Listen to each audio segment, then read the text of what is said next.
Hey there, here's an example from my paper tube sculpture. First, start off with paper tubes, towels, paper towel, cloth, and water.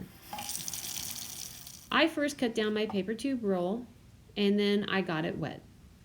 So you can see I made mine a little too wet, so I'm going to dry it off and begin folding down the forehead. So this is going to be the eyes. Now I'm going to start working on the bridge of the nose. This part's pretty easy. Just crease it the way you want to. I started folding mine down in the back a little bit to help hold the eyes in shape.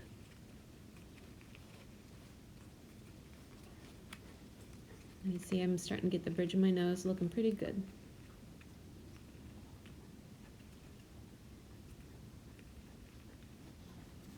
Now I'm going to start forming the rest of the nose. I have the bridge, and now I need to start working on the creases for the cheeks, the bottom of the nose, and the upper lip. Now this part was a little difficult for me. Mine was a little damp, and I think because of that it made it a little too soft, so working with it was a little challenging. My nose kept wanting to squish down, and so I had to support it from the inside. So if that happens to you, just put your fingers underneath so it won't collapse.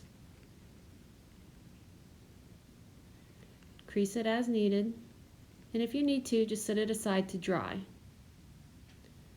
So mine dried up just a little bit. It firmed up so that way the bridge of the nose was a little bit stronger. I've got the sides of my lips, my cheeks right here.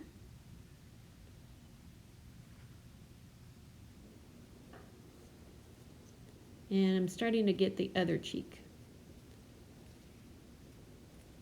I just kept working it to get to the shape that I want, but it dried just a little too much, so I needed to wet it again,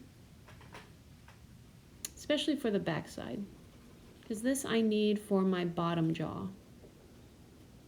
Get it wet as needed, let it dry just a little bit. And now, after I held some parts in place, I'm going to work on the nose a little bit more. And you could do this with a Q-tip or a straightened paper clip, even a pencil, but just be careful not to poke too hard or you could rip it.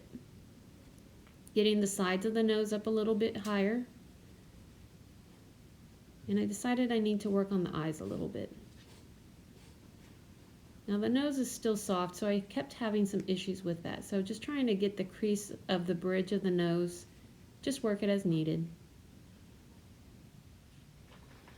Alright, now I'm ready to start working on the bottom jaw. You can see that the water has absorbed into the cardboard, so the back side is now soft enough for me to work. I have the upper lip folded under. My nose keeps wanting to unshape itself, so I keep having to poke it. So I'm just folding in the bottom jaw, and I keep having to work with the lower cheekbones, the corners of the mouth. But you can see it's starting to look pretty good. I'm just slowly curving everything inside.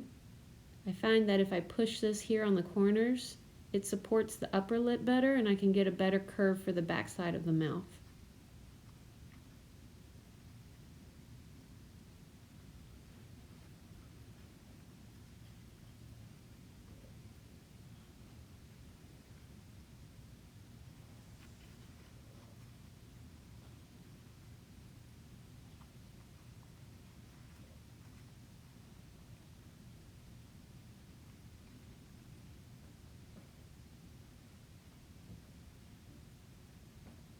Yeah, he's looking pretty good.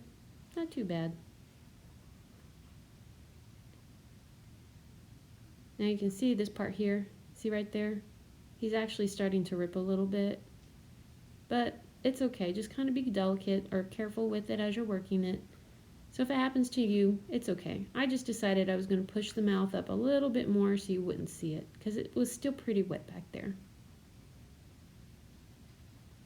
I think I'm just about done with him. He's looking pretty good.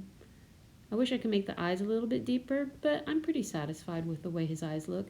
His mouth is looking good. In some angles, his nose looks pretty good, but for the most part, I think everything and the mouth look pretty nice.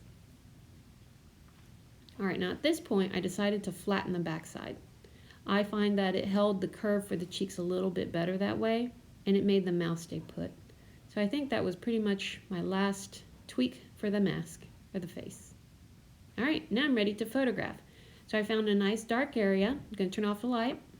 And now I'm going to use my cell phone to get some nice, interesting angles.